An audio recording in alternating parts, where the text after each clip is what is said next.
Assalamualaikum teman-teman. Di video kali ini akan menjelaskan tentang pengertian kognitif, makna, teori-teorinya, serta faktor-faktor yang mempengaruhi kognitif.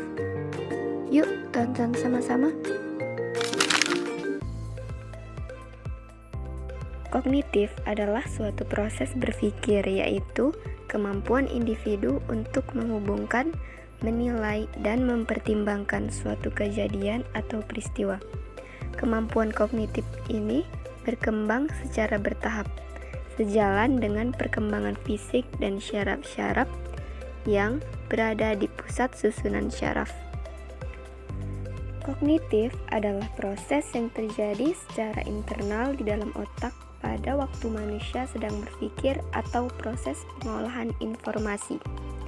Istilah kognitif berasal dari kata cognition yang pada artinya knowing, berarti mengetahui. Dalam arti yang luas, cognition atau kognisi ialah perolehan, penataan, dan penggunaan pengetahuan.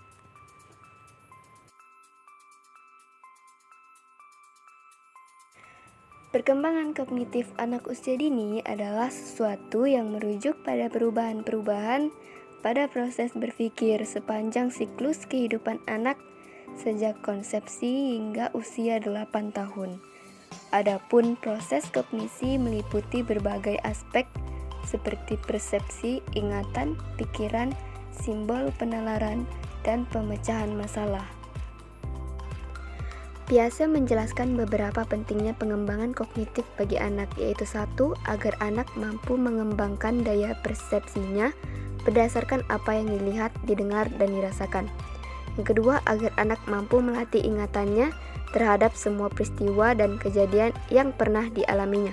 Ketiga, agar anak mampu mengembangkan pemikirannya dalam rangka menghubungkan suatu peristiwa dengan peristiwa lainnya. Yang keempat, agar anak mampu memahami simbol-simbol yang tersebar di dunia sekitarnya. Yang kelima, agar anak mampu melakukan penalaran baik yang terjadi secara alamiah maupun proses ilmiah. Yang keenam, agar anak mampu memecahkan persoalan hidup yang dihadapinya sehingga pada akhirnya anak akan menjadi individu yang mampu menolong dirinya sendiri. Pertama, teori Piaget. Piaget memiliki keyakinan bahwa anak untuk membangun pengetahuan melalui interaksi dengan lingkungannya. Manusia berhadapan dengan tantangan, pengalaman, gejala baru, dan persoalan yang harus ditanggapinya secara kognitif ataupun mental.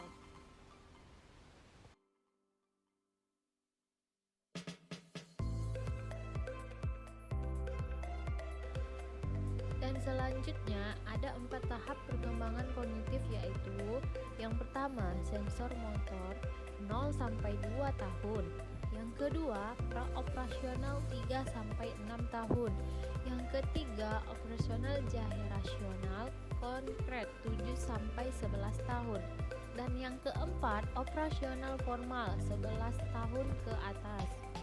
Oke, dan selanjutnya yang kedua, teori Vygotsky. Piaget lebih menekankan interaksi anak dengan lingkungan fisik.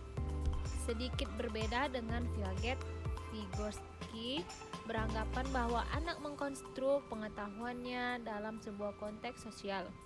Vygotsky juga mengemukakan konsep JPD ataupun bisa disebut Zona of Chronic Development. Baiklah, yang selanjutnya yang terakhir yaitu teori Jerome Bruner. Menurut Bruner, perkembangan kognitif juga melalui 3 tahap yang ditentukan dalam cara penyajian anak ketika melihat lingkungan sekitar, yakni enektif itu 0 sampai 2 tahun, ikonik yaitu 2 sampai 5 tahun, dan simbolik 7 sampai 7 tahun.